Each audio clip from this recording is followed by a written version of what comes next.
Hello, my name is Sam Feltham and welcome to Expert Interviews here on Smash the Fat for you today. And that's 2 expert interviews in a row. How amazing am I being? And I've got a few more lined up as well because I know that we've been a little bit off the side of the earth at the moment. But I've got another amazing expert interview today. And this guy truly is an expert in his field and his own condition, because what we're going to be talking about today is managing brain cancer through diet with a good friend of mine now, I like to call him, Andrew Scarborough. How's it going, Andrew?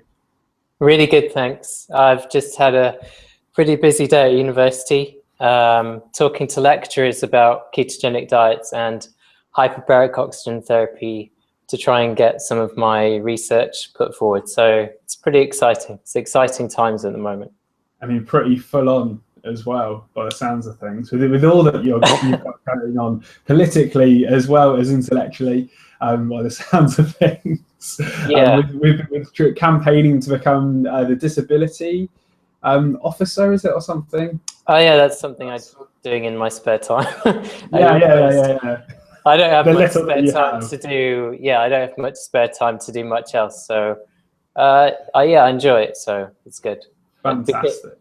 Mainly because I had a number of invisible disabilities to do with my condition, which are now managed amazingly well through things that I've done. But it's just made me want to do more for others. So yeah, that's one of the things that I do. That's fantastic, Andrew. And that's kind of really what we're going to be chatting about today, how you manage your own brain cancer through diet. And I became aware of you probably I think you might have got in touch with me on Twitter or something, maybe about 18 months ago, maybe 12 months ago, and then, tweets back and forth and things like that. But we didn't properly meet until about a month ago at Health Unplugged, which is a fantastic place to meet people. I met Dr. Ian Lake yesterday at Health Unplugged, met so many people. So if you're not going to these conferences in the UK, make sure you go along, because it's a great place to find new people in this field. We really kind of connected face to face, really. Your story is absolutely incredible. So I'm not going to divulge anything else. So you tell us, what is your story with brain cancer and what's led you on this path to where you are today? Okay, well, it's kind of a long story, but I'll try and shorten it for you.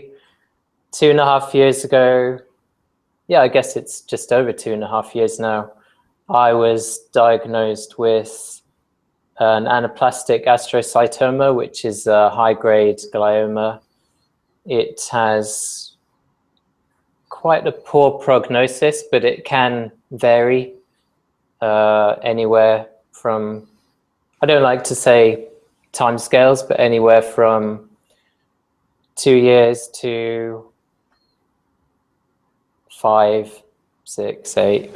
It's kind of unknown, but with my particular type of tumor, with my particular anaplastic astrocytoma tumor in that category, it had all the attributes of something that was just all the things you wouldn't want. So there were tumor suppressor genes missing, so deletions on quite important tumor suppressor genes that were prognostic markers of better survival. So I was missing a few of those.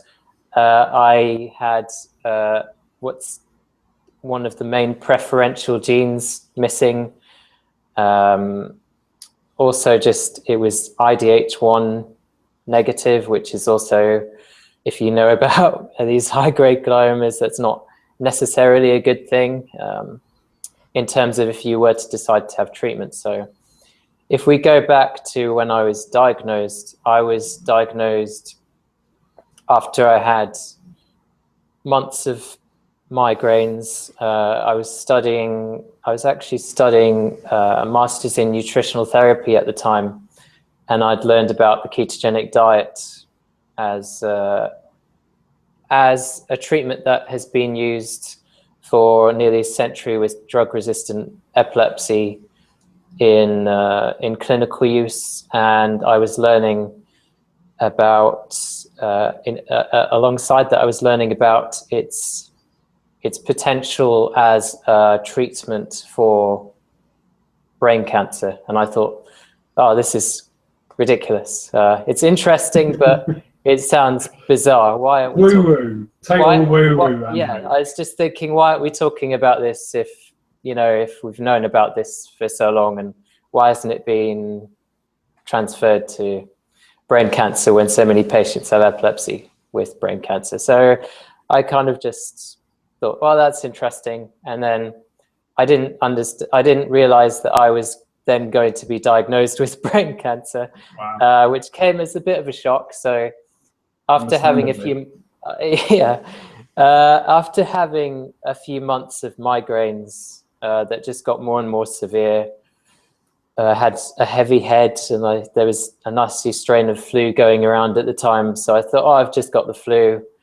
And people around me just thought, oh, it's like man flu, like he's making too much of this.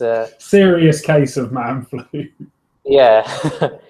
And then all of a sudden, just one day my speech completely went, and this was after the gym, and I thought, oh, this is a bit strange. And I saw a GP about it, and they just said, probably just stressed, like stress can do funny things. And I was just thinking, okay. And then a month later, actually it was two months later, I again after the gym, so it's kind of funny. Exercise is good for you, so don't think it's don't correlate that as causation. No, don't think it's going to give you brain tumors. But anyway, yeah, coming back from the gym, I was having these similar symptoms again. The migraines were just getting worse and worse. I had a crushing feeling in my head. Felt very, very dizzy. It was a very busy train during rush hour. And I just had this severe pain in my head, and I was making strange shrieking noises and losing control of my body, which I was trying to cover because it was quite embarrassing and strange and weird. And then I had this, severe pain in my head, like someone had hit me very, very hard over the side of the head with a hammer. And then I went unconscious. I woke up to a train that had been noticed the train had been stopped, and I had all these people around me and paramedics talking to me. I was completely out of it, so I was just kind of relieved to be alive in a way, because it was just such a traumatic experience. Like, it's the worst pain I've ever experienced. And I had a lot of superficial injuries from what I knew after as being the seizure that I had, the grand mal seizure that I had, and the brain hemorrhage that came with that. So yeah, quite traumatic. And then I was rushed to hospital in a stretcher because I couldn't walk, couldn't move, and I lost the ability to speak. So that was quite scary. I didn't really know what was going on. And then I was diagnosed with, I had 5 different diagnoses, which were all false. But the first one was because there was so much blood in my brain that they couldn't actually see what was in there. Wow. So initially I was diagnosed with an AVM, which is an arteriovenous malformation, which is a quite a life-threatening thing to have. It's like a tangle of the major arteries and blood vessels in your brain. So yeah, that doesn't sound good. It's not really great. And then then they said, oh no, it's not that. It's a cavernous hemangioma, which is of course a tangle of abnormal blood vessels, which still isn't great, but if you can get it out, it's like curable, treatable.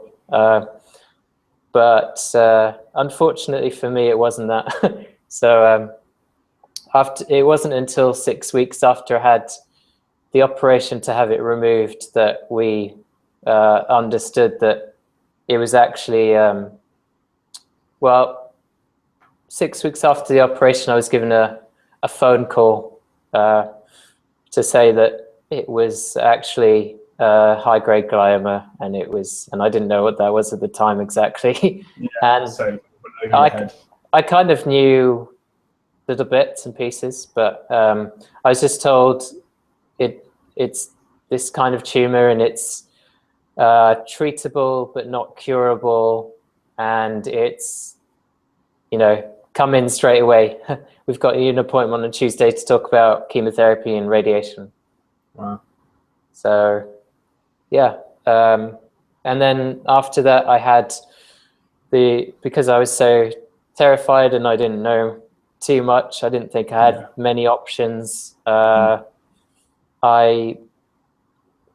explored the ketogenic diet a bit more, just in the literature, and I thought I would start to reduce carbs, and I had the standard treatment for a while, and then I read more about neurology and about brain tumors before I had the treatment, and while I was having the treatment, I learned more about the pathology and learned a bit more about the treatment, and that it was going to be ineffective for me. And to cut a long story short, I asked my oncologist some very direct questions just about what he thinks about if the treatment could have any effect. And I'd learned a bit more about the blood-brain barrier, and that it's there to stop toxins getting into the brain. And I'd learned just a whole lot more from the book Cancer as a Metabolic Disease, which is the first book that I came across. And just all the evidence that was out there on cancer as a metabolic disease. And I was surprised that when I asked my oncologist at the time these questions, he actually was very truthful and said, yeah, you're absolutely right with everything you say. Wow, that's very candid. Yeah, but then he still wanted me to continue treatment, because he said, well, we'll see we'll see if you have the treatment for up to 2 years to see if that has any effect. And I said, no thanks to that. So I ended up. So how long along the timeline is that, Andrew? So you started regular treatment, which was just chemotherapy, or chemo and radiation? I had the standard treatment for high-grade glioma, which is 6.5 weeks of chemotherapy with radiation. So it's a combination of the both. And then so you had 6.5 weeks of that and then stopped, or did it go on for longer? Then I had a couple of cycles of just high-dose chemotherapy, which I was starting to get short-term memory loss and a bunch of other, and the seizures were still a huge problem. I was on the maximum dose of medication. I was still having horrible seizures. So I thought, this isn't for me. And the more I learned, the more I knew that this treatment in my case would actually cause more mutations for my disease. So I just wanted to educate myself more. I got in touch with long-term survivors of not just brain cancer, but other cancers, and looked at what they were doing. And I was very interested to see that they were very well read, and there was all this stuff out there, not just the ketogenic diet, but so many other things that have so much evidence in the literature over so many years, but we don't really pay attention to it much. And so I've applied an approach that includes a few different things, which you know of. Yeah, as soon as I decided to stop having my treatment, this was the end of 2013. So coming up 2 years that you started. So you did about 6 months, say, of conventional treatment, and then for the past 2 years you've been implementing your own treatment, which is proven in the literature, but not taken up by the medical establishment at the moment. Yeah, and since then I've had just this linear progression where my after chemotherapy I had some enhancement actually coming back on my scans. So we didn't know if that was tumor recurrence, or because they couldn't remove. I had an operation as well, but they couldn't remove all of the tumor because they had to leave some disease, some residual disease in healthy brain tissue, as it had invaded into the motor cortex area of my brain. So they couldn't remove that. So it was quite scary when I was having this chemotherapy it was showing some enhancement in that area. So we didn't know. We didn't know if it was scar tissue or tumor, tumor progression, or So yeah, it was very interesting to see that when I started my own protocol off the standard treatment, that I had just this progressive remission or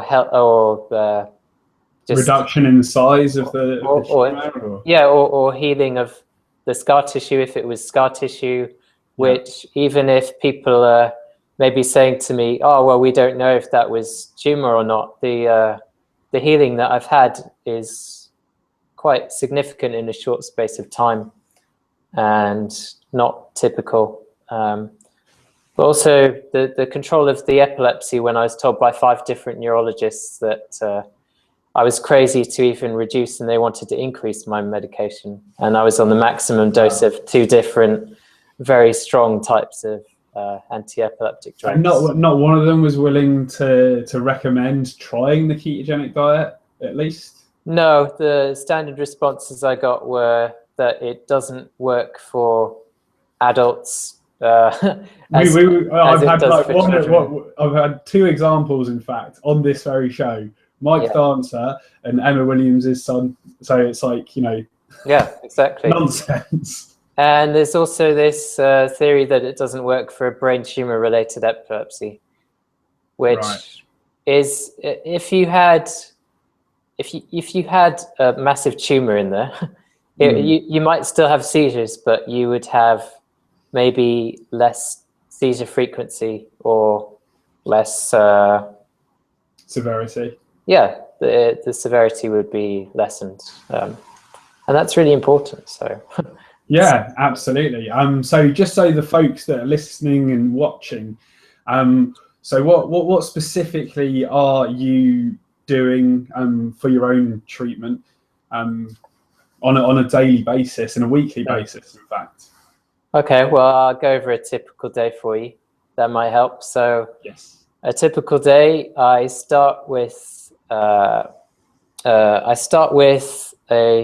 glass of water like this size. That sounds crazy, Andrew. Filtered water as well. Not as many chemicals, but yes. And I would add magnesium oil, which is magnesium chloride. The reason I have that is that the reason I start the day with that is because my seizure threshold is lowest just as after I wake up in the hours after that, because that's when magnesium levels are lowest, and we know that people with epilepsy have much lower levels of magnesium,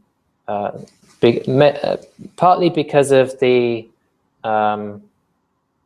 just because they don't know exactly, but but it's like a leaching process where you excrete more magnesium than metabolically healthy people. Yeah, exactly. So I start the day with that, and even with metabolically healthy people. Sorry, that's like the wrong time. It's fine. It's fine. Around we know that around 70% of people, at least 70%, are magnesium deficient anyway.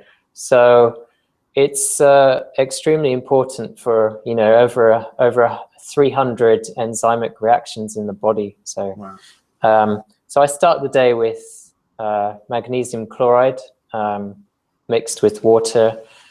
It's I think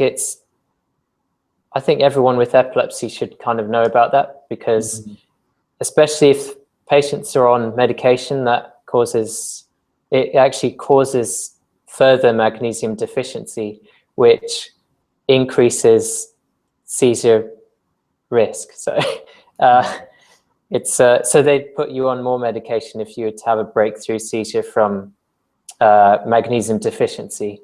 And because neurologists don't know about this,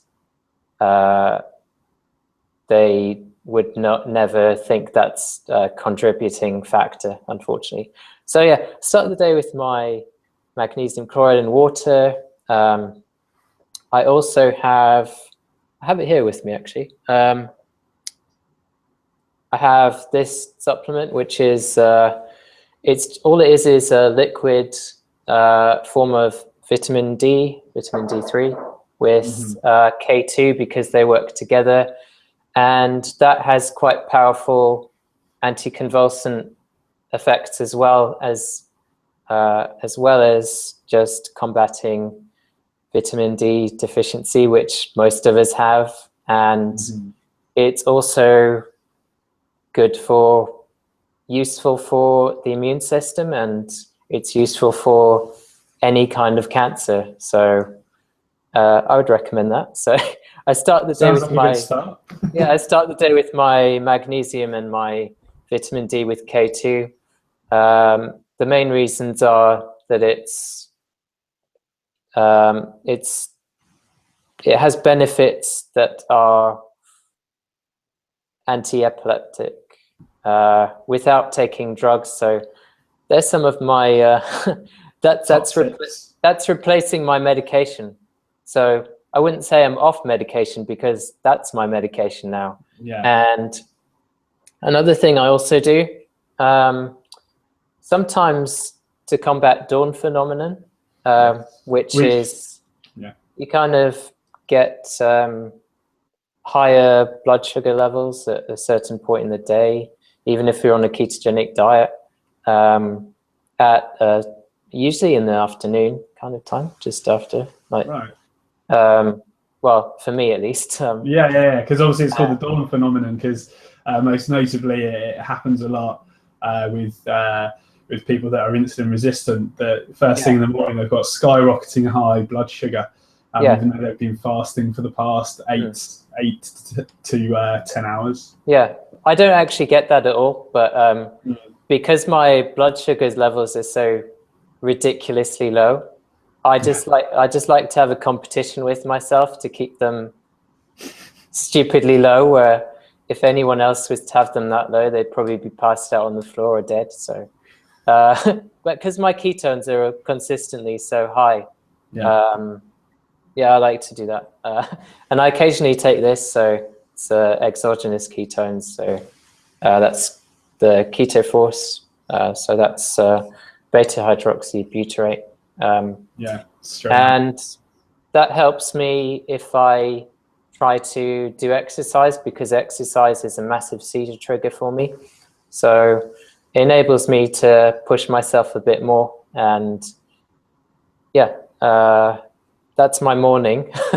So no, just supplements so far. And then I will usually start the day with I've now pushed it even further. So initially I was doing 85% fat and 15% protein, negligible carbohydrate, like trace carbs. Trace carbs, basically. Ketogenic diet, which is restricted as well. It's not just a regular ketogenic diet, because a lot of people will kind of include some vegetables, and then also dairy as well. So obviously for yourself it's a completely different ketogenic diet. This is a strict ketogenic diet. And I have quite vocal opinions on dairy, on a ketogenic diet, which for cancer I think you should stay well away from it. I think there are various things that are applied for children with epilepsy that you should not translate to adults with not just brain cancer but any cancer, just because it seems to make sense, and we know about IGF-1, and it's just not a good thing to have, because say one of I can talk about my breakfast now because that's related. My breakfast would usually be, I've gone up to 90%, at least 90% fat and 10% protein now. So I'm pushing it again. Wow. So I start the day with one egg, one medium-sized egg, and I mix it with 50 grams of ghee, kind of like a scrambled egg. And really buttery scrambled egg. And it's kind of like a porridge consistency, because I don't cook it too much either, and because it's got so much ghee, you can't really cook it like a proper scrambled egg, but it mixes so much that it's not sickly when you eat it. So it's kind of like my version of porridge in the morning to get me ready for the day. Sure. So I start the day with that, and then my day is actually quite boring because at the moment I'm only having 2 meals a day, and I'm having my magnesium chloride drink throughout the day. Another thing I'll try to do is I always make sure that I cycle organ meats, so my evening meal will always include some type of part of an animal. The holding video for this, for the folks that didn't see it on the blog, was you cooking brains with ghee, I think. So so it's full on, and there are some other animals that you eat as well, isn't there? I basically usually I eat lamb, and I just eat the whole animal, so it just all goes in my freezer in one go, right? So I chop it. It's chopped up. So no. I was making a joke about eating the whole lamb in one go. There's too much protein in one go. But definitely. So I do that at the moment, and I actually really enjoy it. I'm still enjoying it. I enjoy playing with the diet, and one of the main things I make sure I do every day is ensure that my ratio of omega-3 to 6 is around 1:1, which I think is another essential component of the ketogenic diet for brain cancer patients in particular. So the reason I used to eat brains, I don't do so much now, just because even though it's my favorite food and I absolutely love it, I was a bit concerned about even the very low risk of scrapie from the prions. I don't know if that risk would be there already, because if you were to eat any part of that animal, if it was infected, you would probably have this neurodegenerative condition. But just to be safe, I stopped eating it, unfortunately. But I do make sure my omega-3 and 6 ratio is 1 to 1. Around 1. How do you do that? Through supplementation, or do you just include particular things in your diet? Well, I do eat lots of oily fish, but if I don't, I take this supplement. This is it's a DHA. The best DHA supplement. Yeah. And if you look at the brain, I just thought, well, let's look at the brain, and we know that the brain is 70%, around 70% fat, and 20% of those fats are from, it's composed of DHA, and it just makes, and we know that DHA is neuroprotective, and it's we know that around brain tumors there's very low amounts of DHA, and it just made sense to me. And we know that it's anti-inflammatory, and these omega-3 fatty acids are anti-inflammatory, and the omega-6s are inflammatory. So it didn't make sense to me, the standard ketogenic diets that are too high in omega-6 fatty acids. I don't think for brain cancer or any cancer that's ideal. Let's use that word. Yeah, definitely. So far we've got kind of 2 meals, and breakfast. What time kind of would that be?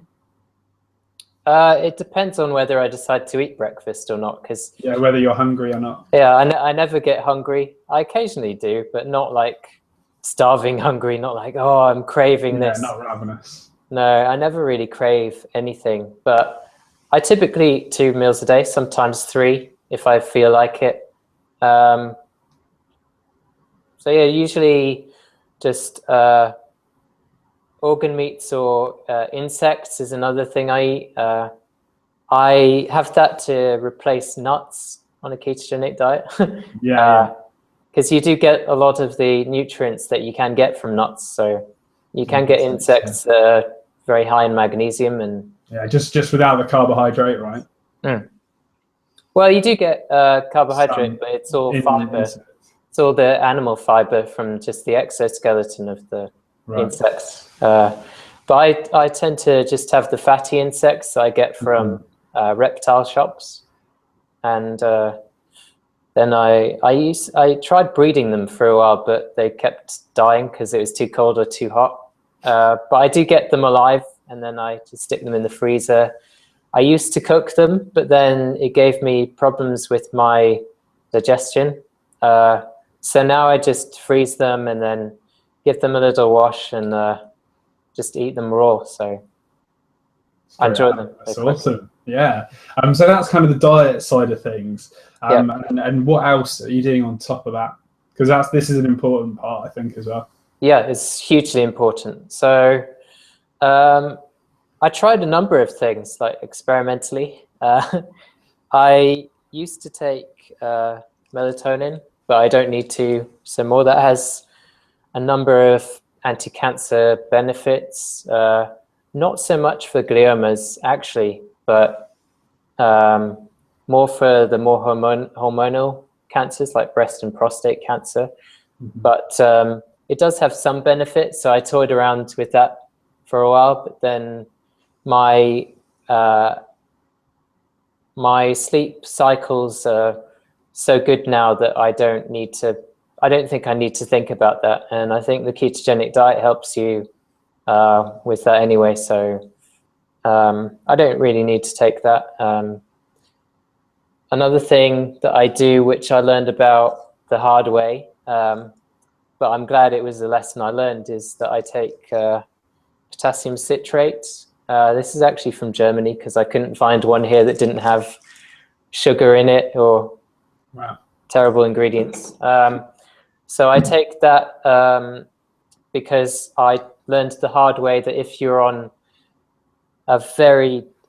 very deep ketosis for a long period of time, this isn't for everyone on a ketogenic diet. This is just if you're in extreme ketosis for cancer management, that over time you can develop kidney stones, the uric acid kidney stones, because your urine becomes more acidic. So if I take potassium citrate, it alkalizes my urine, so I won't develop kidney stones anymore. And that's it's a standard thing that's used for children with epilepsy who are on very strict ketogenic diets.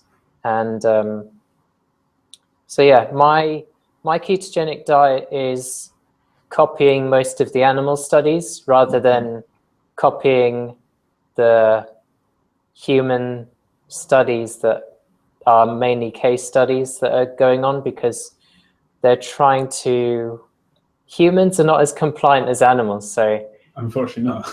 they want lots of carb replacements and sweeteners and dairy and nuts and and animals don't care about that. So I mainly follow the carnivorous animal approach Amazing. to a ketogenic diet. And then are you doing any of the oxygen therapy as well? Not yet, but I'm having conversations at the moment with a number of centres in and around London, which is really exciting. And I'm getting together some case studies, but I have to be very careful and have lots of discussions with my oncologist, which I'll be having next week. So that's really exciting. And what I try to do myself is I live in an area which is just outside London, which actually has decent levels of actual oxygen, which is nice. So I try and get outside as much as I can in clean air. And I have an app called Clean Space, where you can actually see areas of London that are actually have decent air quality, and you can see the ones that have the most horrendous air quality. And I try and avoid the areas around Oxford Street and the worst possible areas you could be around. And I try and make sure I spend as much time as possible in cleaner areas. So there's a number of things that I do, but I'm always trying to improve it. Yeah, and I mean, the great thing with yourself is that because you are currently at university studying human sciences. Human medical science, Human medical science, which is fantastic. And so you kind of have all of these apparatus to track lots of things and really kind of build a case study around yourself. So that hopefully, you can, and what really interests me is, what are your oncologists and neurologists saying about all of this? Well, after my previous oncologist told me that what you're doing is an absolute joke and diet's going to make no difference to you, I transferred to Charing Cross Hospital, where they actually support patients who want to go on a ketogenic diet, and they understand the efficacy of it and how it works and how it works at the cellular level, as well as just the general benefits. So I don't think it's any coincidence that at Charing Cross they have by far the highest, by far the longest survival rates of brain cancer in the entire country. Wow, that's interesting. And they're open to these kinds of things. So it's really exciting coming up at the moment, because I'm helping them to devise clinical trials for humans with ketogenic diets, and just explaining to them that the diets for children with epilepsy are not optimal for adults with brain cancer in particular, because there's all these things going on. And I mentioned magnesium, and we know that it's interesting when you look at how long.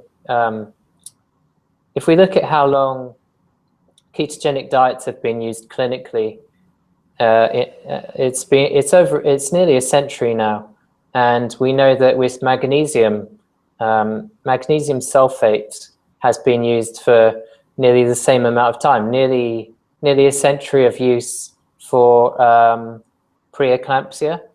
Right. So that's when women are giving birth and they have seizures, and they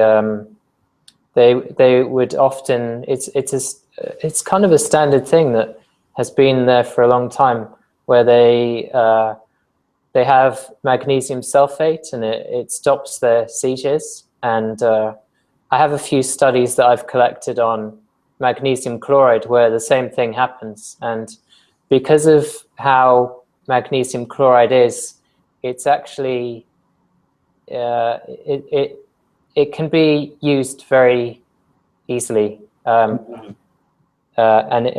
we know that if we know that low levels of magnesium, magnesia, if we know that hypomagnesia can actually cause seizures itself, we also know that high doses of magnesium are actually have anticonvulsant benefits, quite significant ones. So yeah, I'll just read a bit from this book, which is called The Magnesium Miracle. It's a brilliant book. So just talking about magnesium chloride, because I think it's really important, so it's worth mentioning. Sure. And I think it's just a vital part of not just ketogenic diet for adults and children with epilepsy, but also it has benefits for when you're on a ketogenic diet for controlling blood glucose and keeping it stable and low. And I can't remember what it does exactly with carbohydrates, but it kind of just, it has some effect that I can't remember exactly. There's a mechanism there. I can't. Yeah, they're always so hard to explain, and I've got it in writing. But so if I just read this short bit, so some people actually state that magnesium chloride is the best type of magnesium for ingestion. So you have lots of debate over which kind of magnesium is best to be taken in by the central nervous system. But yeah, this is just saying a kind of fact that it's that some are suggesting that it's the best one for ingestion because minerals need to be dissolved in gastric acid to go into the solution. So in my magnesium oil solution, that's what is those minerals are used. So that is helping you to your body to utilize it efficiently. And it has extra chloride molecules to produce hydrochloric acid in the stomach to enhance its absorption. So that's just saying what I've already said. It's, in my opinion, I have had great success with it, and I've even had moments where I've had auras. So an aura is a feeling of a seizure coming on, which I still get daily. And when I take the magnesium chloride solution, it actually reverses those auras. So rather than progressing into a seizure, it regresses, and I feel completely normal again, and I feel very alert. And wow, it's just, that's one of the things I'd like to do even on its own, just to see brain cancer patients, particularly if they have an aura, just seeing if they have the same benefits and results that I do. And we also know that if the blood-brain barrier has been disturbed through radiation and chemotherapy and having a brain hemorrhage, we know that magnesium levels are even lower because you have kind of like leaky gut, you can get leaky brain as well. Yeah. So interestingly, I'm just about to have a blood-brain barrier permeability test from Cyrex Labs, and that'll just give me a measure of just how my brain's doing in terms of It's permeability. Yeah, exactly. Yeah, that's right. Yeah. Fascinating. So, and kind of one of the things that you're up to kind of in the future is that you are looking for participants in clinical studies as well. So maybe explain a little bit about that and how folks can get in touch with you if they know somebody or if they have such a condition to get involved. Yeah, well, it's very early stages at the moment. So I'm in the planning stages, and I'm actually doing an article with New Scientist magazine at the moment, which is going to be a huge feature on the ketogenic diet and, well, an optimal ketogenic diet for brain cancer management. And that'll be a huge thing coming up. Yeah. And we've got I'm meeting with my oncologist and Adrienne Scheck at the Barrow Neurological Institute, who does all the rodent studies with ketogenic diets after these rodents have been irradiated with a tiny machine. A tiny laser. Yeah, kind of like James Bond. But anyway, and they've been irradiated to actually make the tumor more aggressive, but also just to replicate what would happen in a human treatment setting, because you typically can't do these trials without having gone through the standard treatment. So yeah, really excitingly, if that's the way to state it, she's started to get involved with started to try and get some human trials going in the US with that. So I'll be meeting with her next week on Thursday to talk about how you can optimize ketogenic diet for humans with brain cancer, because the current method is flawed in my opinion, and the fact that they get the small results that they do is with such poorly constructed ketogenic diets, I think is quite incredible. And then I would just love to see people do what I've done and have what I would consider as a more optimal ketogenic diet for brain cancer. Yeah, and properly therapeutic ketogenic diet, because it sounds like, they're kind of, ish following it kind of generally and just not really getting specific about it, all the proper finer details that you need to worry about when it comes to a metabolic therapy such as a ketogenic diet, which is fascinating. So folks, if people out there want to get in touch with you, they can find you on Twitter at ASCarbs. No carbs. What? No carbs. That's right. That's right. ASCarbs, or ASCarbs. ASCarbs is what it would actually be, but it looks like ASCarbs. And then they can also get in touch on Facebook. If they type in Andrew Scarborough, and your specific URL is facebook.com/andrew.scarborough.96. And then they can follow your incredible brain cancer story at the aptly named blog mybraincancerstory.blogspot.co.uk, and kind of find out everything that's going on in terms of your complete approach, which is rather incredible, Andrew, and you'd be very proud of yourself. Thanks. It's a pleasure to be speaking to you again. Always, mate. And just before we go, we did have two questions which we've kind of answered a little bit.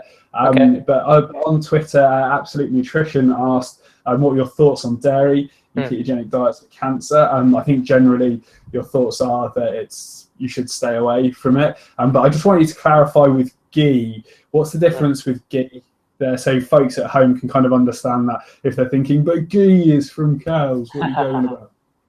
Yeah, well, ghee is essentially clarified butter, and it's been clarified to the point that the milk solids have been removed and the casein is not present.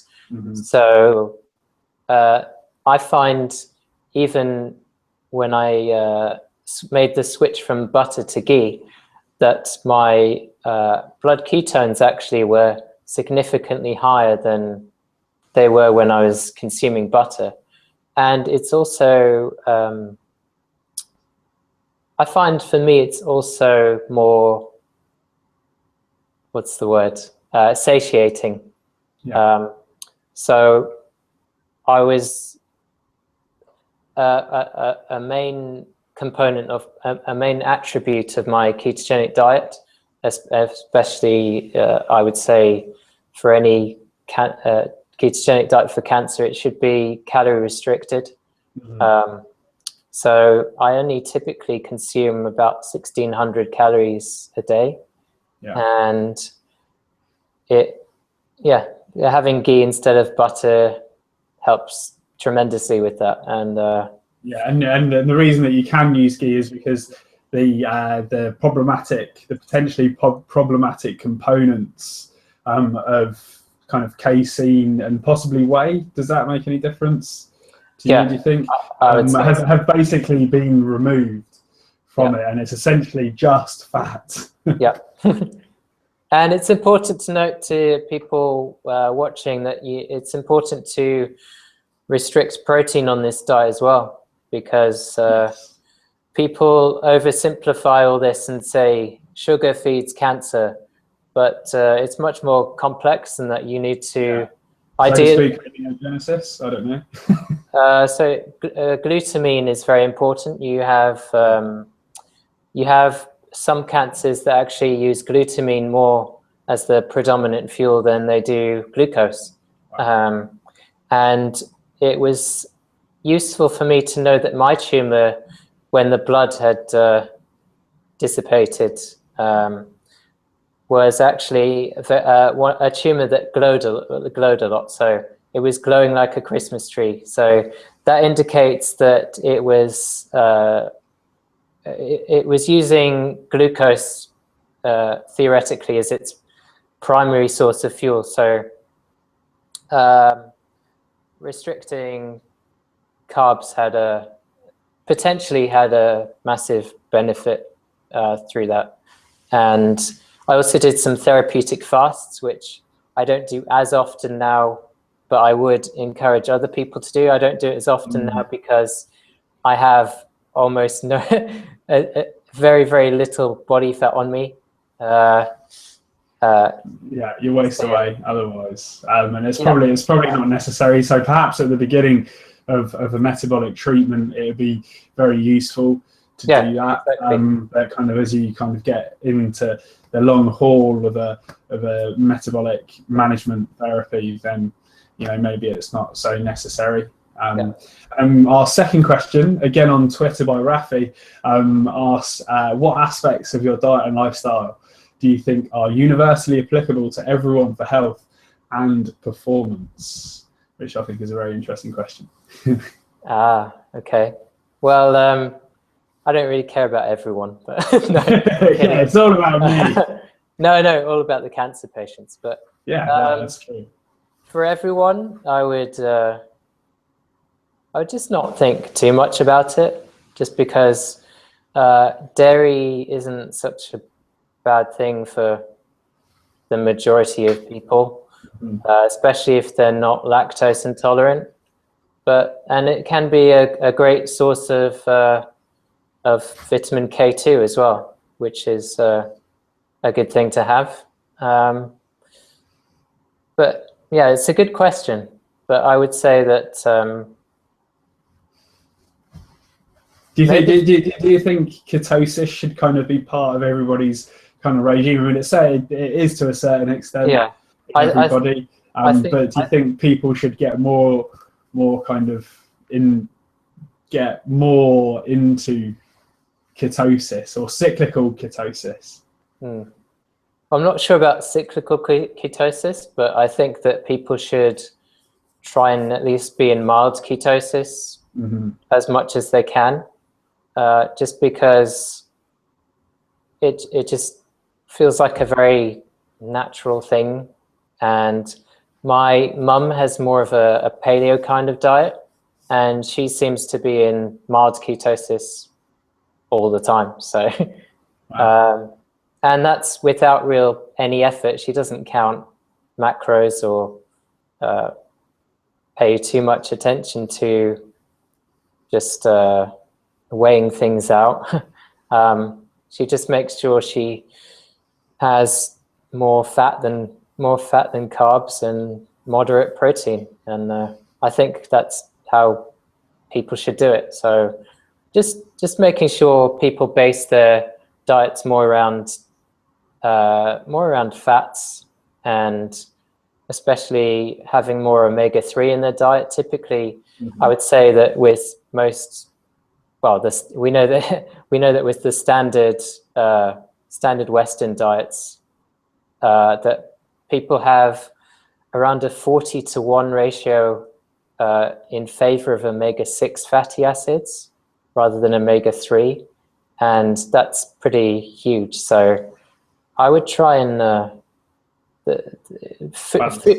nutrition is all about chemistry. So if we have I don't care how people do it, but if they have the right chemistry in their diet, then that manages insulin response optimally, and has a good ratio of omega-3 and 6. It doesn't have to be 1-to-1 like me. It can be 3-to-1, 4-to-1, which is pretty good still, because there are benefits to having some omega-6. So yeah, just thinking about those things and thinking about vitamin D. So a lot of things that aren't diet related, because it's not just all about the diet. Getting good sleep, that has a huge benefit to people's health. We know that people who are blind actually have a much reduced risk of all cancers, because the circadian rhythms are more regulated and they're not exposed to light at certain times. I can actually share the story with you, the study of that, which says that. It's really interesting. So if you'd like to see that. No, I've never heard of that. So yeah, I'd love to check that out. Thanks, Andrew. Well, it's been a fascinating chat as always, Andrew. And I hope you've enjoyed it as well. And I hope that, getting the word out like this will hopefully get more people involved in this, and possibly even conventional cancer charities. But I'm not so sure that they'll be getting involved with a ketogenic diet anytime soon. Brain tumor researcher. So are they? Fantastic. They're the ones that are spearheading this treatment at Charing Cross and with Imperial College London. So look out for the article in New Scientist. Yeah, that's coming out soon. Do you know when that's going to be published? Well, we're working on it at the moment. So I would say it's likely that it will be published very early next year. So probably January, February time. And we'll be, my story will be mentioned, and also myself and others will be mentioning just what's happening at the cellular level with these ketogenic diets. It's very interesting that they actually, along with being cytotoxic to the cancerous cells, they also function in a number of very intriguing ways. One of which is that they can actually turn back on these tumor suppressor genes, and it's fascinating stuff. They do so many things that just continue to fascinate me, and the more I learn. Absolutely. Yeah, it's a continuous journey about the human body, isn't it? Yeah. And that only leaves us one more thing to do, Andrew. Let's hear a smash it out from Andrew Scarborough across the other side of London, I believe. So on the count of three, I want you to shout, smash it out to the camera. I'm ready. So 1, 2, 3. Smash it out! That's what I'm talking about, Andrew. Fantastic. Everybody go check out Andrew Scarborough's blog at mybraincancerstory.blogspot.uk. Follow him on Twitter at ascarbs, and then connect with him on Facebook if you want, which is facebook.com/andrew.scarborough.96. And was there anywhere else where you wanted to point people, Andrew? Good question. No. Not for now. Just follow you on Twitter, and hopefully early next year you can read the New Scientist article that will be coming out, which will be absolutely fascinating. Yeah, I'm looking forward to that. It's going to be a big thing. Big deal. Absolutely. Fantastic. Well, take it easy, Andrew, and I'm sure that we'll catch up very soon. Thanks for having me. See you, mate.